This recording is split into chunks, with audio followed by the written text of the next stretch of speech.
This is a TalkStation original podcast.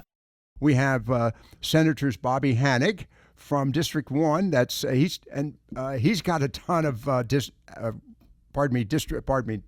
ton of counties to cover, as well as Senator Norm Sanderson, who of course represents our county and Pamlico County as well in his capacity. And I want to thank both of them for taking the time to be with us. Gentlemen, as we are starting this conversation, I just want you to know I just finished a conversation with Representative Pricey Harrison, and I picked on her for the reason of her geographic location and her knowledge of the area. She lived in Beaufort for a while, and I was so pleased with her aggressive efforts to fight the bill and to support the final decision by the House not to let House Bill 442 go forward.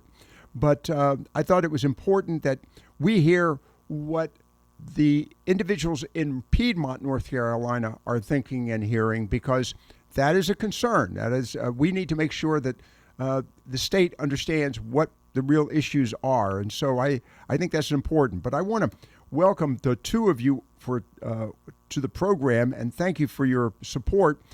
Two of the four amigos, Senator Bobby Hanig and Senator Norman Sanderson, and the two others would be Senator Bob Brinson and Senator Mike Lazzara, the only four that had the courage, all, by the way, Republicans, by the way, only four who had the courage to stand against, and I'm going to use the entire, granted 5 were excused, but still in all, to stand against the entire Senate. Wow. Senator Hanig, welcome to the program. Thank you for joining us. Thank you, sir. And Thanks, Senator Sanderson, Norm, as always, thank you for joining us as well. You're welcome. It's a pleasure. It's an honor. Wow. All right. My first question is, should we anticipate, pardon me for being so blunt about this, should we anticipate there will be ramifications because you had the boldness to say, wait a second, you were elected to represent your communities? Senator Hanig, your thoughts? Yes, I believe there will be ramifications. Wow. Probably on my part, because I was so aggressive. This was a move by our leadership that was remarkably out of bounds, and I just had to bring it to light. What was really going on. So Senator Berger did say in a comment earlier this week that the politics of this will come later. So, wow. I'm sure that they won't be because it is such a public issue. I don't believe that there'll be outwardly ramifications, but I'll have a difficult time for the next probably year and a half in the Senate for sure. Okay, Norm, your expectations. Well, I'll tell you, Lockwood, four against the Senate is better than 1 against the Senate. Well, that's true. And so I've been the lone vote on something before that a lot of people wanted to see, but I did not think it was the right time or came across in the right way, and that it had the right parameters around it. So, and I haven't suffered anything because of that. Now, I've had some legislation that I couldn't get through this past year that I really wanted to get through, but I was kind of told no. And so I pray not. If that's the way that we're going to be, then our party has gone farther in a direction than I thought it has. And so I pray that it will not happen, and I pray it for Bobby and I. Bobby is the one that carried a lot of the water as far as trying to stop this on the floor, and really came up with some thoughts and some maneuvers that I think caught everybody off guard. So I congratulate him for thinking this through and doing those. And the 4 of us voted for every amendment that he put up. They put it on the table, which means that nobody has to have a recorded vote on it. And I think that's why they table an amendment. and so they didn't want this to affect future elections. But I think they've underestimated the people especially in our district, but all across this state, because the more they found out about what was going on, the more frustrated and kind of angry they became. And I just cannot believe, and it was spoken in caucus. I'm not sure Bobby was there that afternoon, but another senator, one who voted for this, stood up and said that if any time that we as a caucus are pushing a piece of legislation that has adverse effects on any member, that member should be included in the discussions from the very beginning. And he said that was not done, and I regret that that's not done. Even though we would have probably said no, there's no way we can support this, we were not even informed. I found out sometime the weekend before this bill began to make its circuit, and I'll say this, it's about the fastest that I've ever seen a piece of legislation that has such consequences move through the General Assembly, through the Senate, and it was like they had a deadline, or they knew that something was going to catch up with them, and they wanted to push this through and have it law before anybody found out about it. But that did not happen.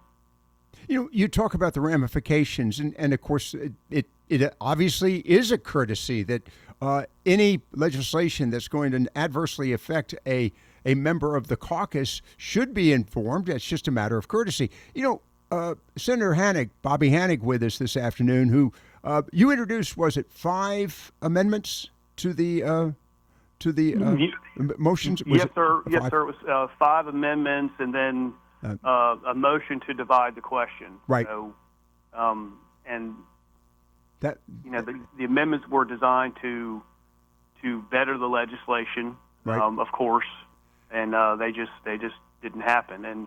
And back to the the courtesy of letting a member know. This didn't just affect me. This affected our entire coastal delegation. Right.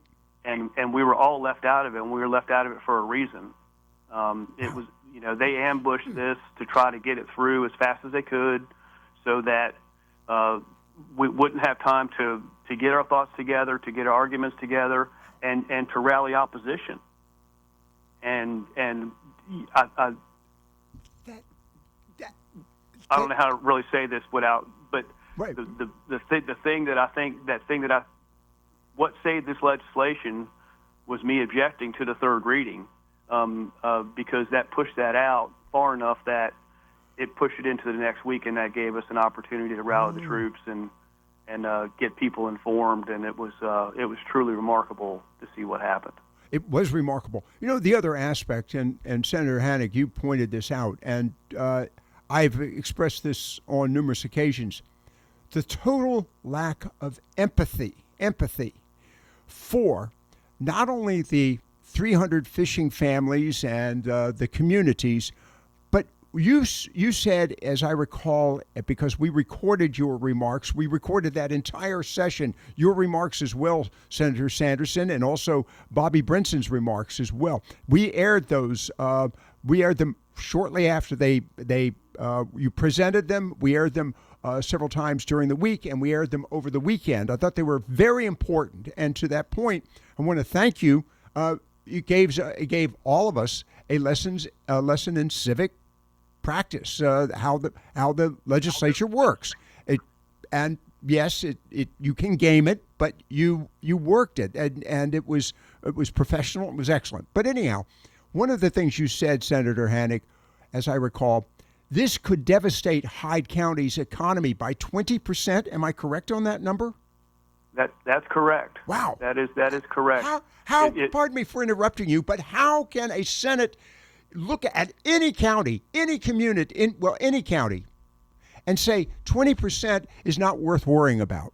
I don't care if it's Hyde County was 5,000 or 6,000 population, or if it's Mecklenburg County with 2.5 million. How can any chamber be that thoughtless? I apologize, Senator. No reason to apologize. I agree with you 100%. This legislation would have been, if it had passed, would have been and I'm not exaggerating, the largest economic catastrophe we've had, man-made economic catastrophe we've had in eastern North Carolina in decades.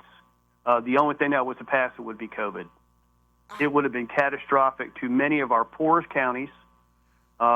With the, like you said, the callousness and the attitude of, well, they'll find another way to make a living. Understand that, most of these people, they live an hour and a half from a Walmart. Right. That the geography of where these folks work and live, you don't go down the street and just get another job. And to think that it's just a job, that it's generations and a heritage and a way of living and a lifestyle was just miraculous to me. Just the absolute carelessness that was wrapped all the way around this thing was mind-boggling to me. Senator Sanderson, you've been in the legislature for both as a member of the House as well as the Senate. Do you ever recall any circumstance where this sort of, rather callous, cavalier attitude has pervaded in the legislature? I'm sorry. I couldn't get my brain around it. I still can't, be very blunt. I small mind, I guess. Senator Sanders? Well, Lockwood, I think the statement I made on the floor just kind of explains my whole career here, and that was I did not come to Raleigh to purposely destroy somebody else's job. And so, that was, I think they felt that since there was such a small handful, I mean, we've gone from over 2,000 commercial licenses in North Carolina to over just a couple of hundred. And I guess they figured that it wouldn't carry a lot of weight, but it was also kind of contemplated that they could move this through and get it in, quickly, because the thing that really upsets me is that the resources, the natural resources we have in this state, everything that swims, everything that we take from the ocean or the sounds, belongs to every citizen in North Carolina. And me, as a senator, and probably 99% of the other citizens of this state, only have one avenue to enjoy that, and that is through commercial fishing. Mm-hmm. And so what if North Carolina is the last man standing? That's all right. We were the last man standing to join the Civil War too. Right. I mean, not the Civil War, but the American Revolution. Yep. And there's nothing wrong with that. And so, I just say that I think that if this had happened anywhere else in the state of North, in any other district, and it had involved any other capacity, and I've thought about what if we went to Asheboro and said, okay, we're going to close the zoo down. Mm-hmm. Right. Because we can't afford it anymore, or because nobody else on the East Coast has a zoo like we have. So, I mean, that's a drawing card for North Carolina, and there are other examples that have kind of run through my brain also. But those people that depend on that, if it had been in their district, would be standing up on somebody's desk, hollering and shouting and screaming. And so, and I'm saying, we're no different. I mean, yes, we are. And Hyde County would have been devastated. Pamlico County would have been devastated. But the people in North Carolina would have missed out. And here's the reason, Lockwood. 70 to 85% of our seafood now already comes from international waters. Right. And a lot of it is farm-raised. It's not wild-caught. Right. And guess who one of the biggest suppliers of our seafood in North Carolina is right now? It's China. Mm-hmm. And so we want to turn a food source over to China? Come on, that doesn't make any sense whatsoever. No. And so, we need to be protecting an industry like this, just like we go to extremes to protect our farming communities because they produce food for us, and they're important in our economy, number one economic driver. And so what if seafood is a little bit farther down the list than that? And we know, but the reason is because the seafood industry, the commercial fishermen have been regulated almost out of existence. Mm-hmm. And so if there were 2,000 boats out there shrimping, they would bring in a whole lot more seafood. And the thing is that over the years, we have always shrimp this way. You can't catch enough shrimp to serve a restaurant using a throw net to catch shrimp. You've got to trawl for it. Right. And to think that you can go offshore half a mile, I just hate to think what would have happened to the small boats that make their living shrimping in the Sound and trying to do the same thing offshore. It would have been absolutely treacherous for them. And so I don't think that anybody thought this through very well. And, I don't mind being the last man standing, and I'm proud that North Carolina has not allowed this to happen to our commercial fishing industry. One quick note. I was talking, and I mentioned this to Pricey Harrison as well, because I think it's something that we've learned from this. I'm going to go to sort of your observations about how important this event has been relative to raising the awareness. But one of the issues I was very impressed with in talking with a representative from the Southern Shrimp Alliance. It's the 8 states that that raise shrimp, or pardon me, harvest shrimp. And she noted that North Carolina has the most stringent and restrictive trawl requirements of any state in the union, if I understood it correctly, and that North Carolina has been a leader in protecting the resource and monitoring the resource. The point being, I don't think that we, the public, are cognizant of the front-running role that North Carolina has provided and presented in the area of fishing. And I that's just an opinion on my part. My apologies. I want to go back to Senators Bobby Hanig and Norm Sanderson here we've got just over 2 minutes to go. To you, Senator Hanig, the fact that this has risen as it has, do you see this as a bellwether year that we need to suddenly now take note of the resource, the asset that we have? It is, and what we have to do is we have to tell our story. We've never told our story. Yes. Just like you alluded to just now about the advances we've made in the trawling industry, and we're not the last man standing. The Chesapeake Bay doesn't trawl for shrimp because there are no shrimp. Right. They're actually building a shrimp program now, and they'll begin trawling somewhere in the future. Right. They're building a program while we're trying to eliminate ours. Mm-hmm. Telling our story and what we've done over the last 20 years to reduce bycatch, just to have a better product, and to let people know the real truth, because for the last 10 to 15 years, they've been given a false narrative. The CCA and the Wildlife Federation, folks like that, have been feeding a false narrative to our folks, to our legislature, and to our citizens. And we have to tell our story. And this is our opportunity, and this is our time to get it done. There's no question. Senator Bobby Hanig with us. Senator Norm Sanderson, I'm going to let you wrap it up with about a minute. Your thoughts going forward, do we have a chance to protect the industry? Yes, I think we definitely do, and I think we proved that over the last few days, because in a matter of 24 hours, this place in Raleigh, the legislature was flooded, and 18-wheelers that are in the shrimping business or in the seafood business circling this General Assembly, blowing their horns. People knew they were here, and they came with a vengeance, but they did it the right way. They didn't come screaming and hollering and pointing fingers. They were peaceful. They got into this building. They talked to anybody that would talk to them. Some people wouldn't even talk to them, and that's a shame, because they're constituents just like anybody else is. But I want to spend the last 35 seconds of my time appreciating the people in eastern North Carolina and the groups that got these together. I got resolutions against this bill from just about I know from every county that I represent, and a lot of the organizations within those counties. And I think that people have learned a lesson, saying, there used to be a song, I don't know what it, but there was a line in the song that said, "Don't mess with Slim." Right. I don't think they should mess with eastern North Carolina anymore. Okay. We'll come to Raleigh quickly and do it the right way. This is the way. When people find out that something is going amiss in Raleigh, they should come up here and try and do their best to help us get it right. And that's what and I so appreciate these people, these folks who are fishermen. They don't come and stand in public and make a spectacle of themselves. They did it just the right way. I'm going to close with this comment.